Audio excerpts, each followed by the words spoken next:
Some hard moments do not begin by giving answers. They begin by changing what you can no longer ignore. A person can go through ordinary days with a quiet assumption that life is mostly under control.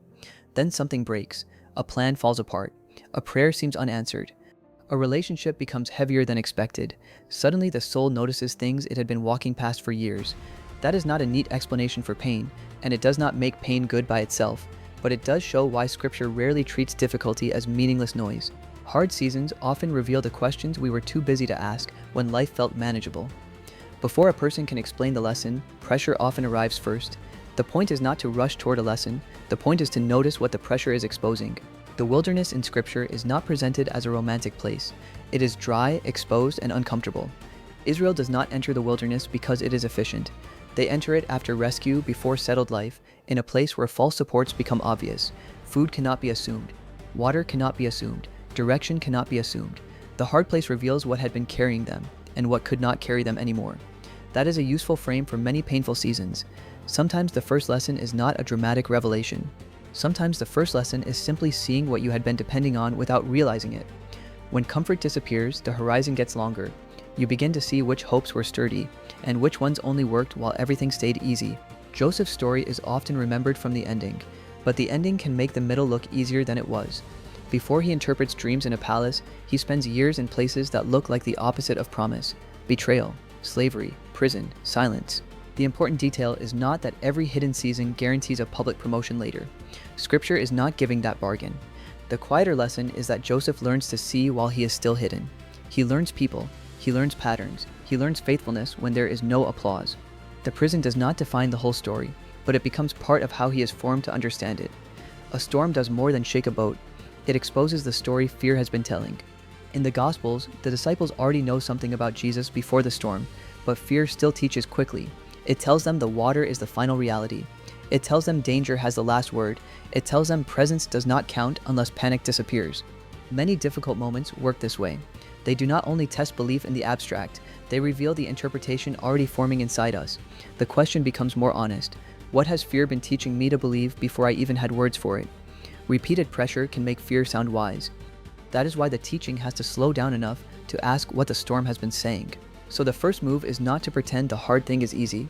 It is also not to force a lesson too quickly. A better question begins more carefully.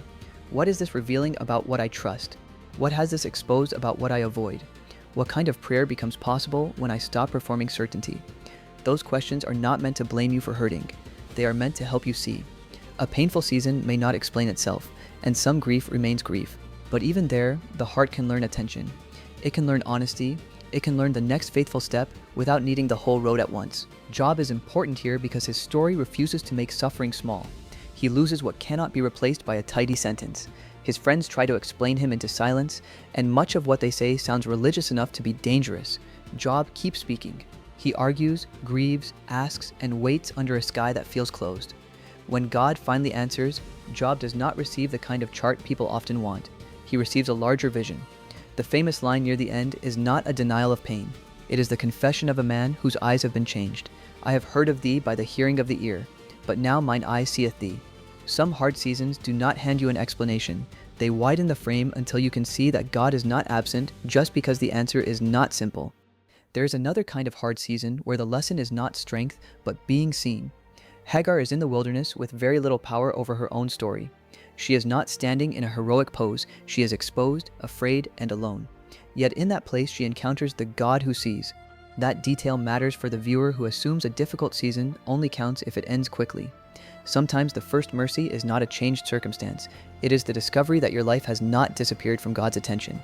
Hagar's story does not make the wilderness comfortable. It gives the wilderness a witness. The person who feels unseen can begin to ask a different question. What if this place is not proof that I have been forgotten, but the place where God is teaching me to stop measuring his nearness by how visible my escape route is? Paul's thorn in the flesh is often quoted too quickly. The point is not that pain is pleasant, and it is not that a person should stop asking for relief. Paul asks more than once.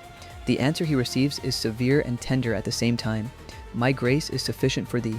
That line does not turn weakness into decoration. It tells the truth about where strength can appear.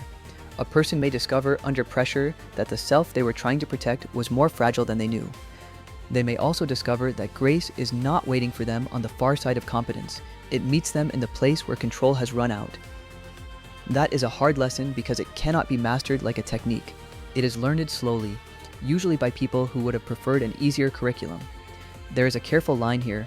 Scripture can speak of testing, formation, discipline, endurance, and maturity. Psalm 119 even says, "It is good for me that I have been afflicted, that I might learn thy statutes." But that does not give anyone permission to call every wound good, excuse cruelty, or tell a suffering person to be grateful for what damaged them. Christian wisdom has to be more honest than that. A hard moment may teach you something, while still being something God hates. Betrayal can reveal truth without becoming righteous. Loss can deepen compassion without becoming desirable. The cross itself shows that God can bring redemption through evil without naming the evil good. So the mature question is not, how do I force this pain to sound positive? The mature question is, Lord, what can be redeemed here without lying about what happened? In ordinary life, the lesson often appears in what gets interrupted. A delay interrupts the fantasy that everything depends on speed.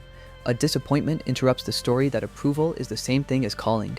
A lonely season interrupts the habit of using noise to avoid the heart. None of those interruptions feel noble while they are happening. They usually feel like frustration, embarrassment, or grief. But after enough silence, a person starts noticing what the interruption exposed. Maybe they were living for an answer more than for God. Maybe they were calling hurry faithfulness because hurry felt productive. Maybe they were treating peace as something that could only exist after every loose end was tied. The hard moment becomes a mirror, not a cruel mirror, a truthful one. It shows the soul what it has been practicing. One reason people miss the lesson is that they try to interpret the whole season too early. They want the meaning while the wound is still open. Scripture is patient with unresolved places. Joseph cannot explain the pit while he is still in it. Israel cannot understand the wilderness as a story while the sand is still in their mouths. The disciples cannot interpret the storm while the boat is still shaking. Most of the time, sight arrives in layers. First you notice what the pain exposed, later you notice what God preserved. Later still, you may notice a kind of tenderness or wisdom that was being formed under the surface. Some things may remain mysterious for a long time. Faith does not require pretending you can see the whole pattern today. It asks you to be faithful with the amount of light you have been given. There is a way to examine a hard season that does not turn into obsession. Start close to the ground. Look at one reaction you keep repeating. Notice the sentence you tell yourself when disappointment arrives. Pay attention to the place where prayer becomes performance or avoidance. Bring that to God without dressing it up. Then bring it to someone wise enough not to flatter your fear. This is not a dramatic spiritual makeover. It is attention. A journal can help, but only if it keeps you honest instead of trapping you inside your own head. A psalm can help, especially when your own words feel thin. A small act of obedience can help because the body sometimes learns trust before the emotions catch up. The lesson is usually not hidden in a grand revelation. It is often waiting in the next honest step. There is one more thing hard seasons can teach: compassion with weight in it. Some people become sharper after suffering, others become quieter in the best sense. They stop giving easy answers because easy answers no longer impress them. They can sit beside someone else without rushing the wound. Peter is a useful picture here. His failure is real. His restoration is real. After denial, he does not return as a man who can boast about his own steadiness.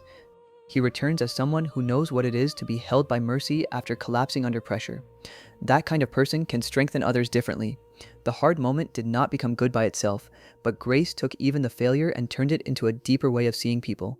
There are lessons the present self cannot name yet.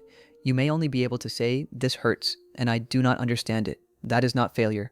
Years later, a person sometimes looks back and realizes that a hard season changed the weight of their prayers. It made shallow comfort less convincing. It made scripture less decorative and more necessary. It made them slower to judge, quicker to listen, and less impressed by the illusion of control. The change may not look dramatic from the outside.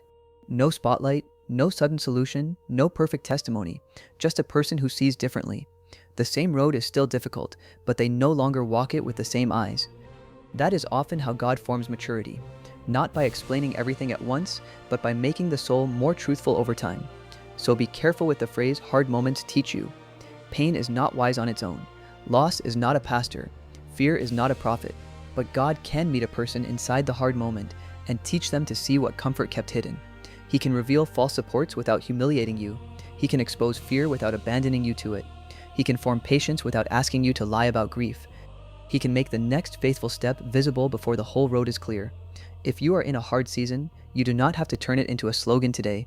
You can simply ask God for sight. Not sight for the whole future, just enough sight for the next honest step.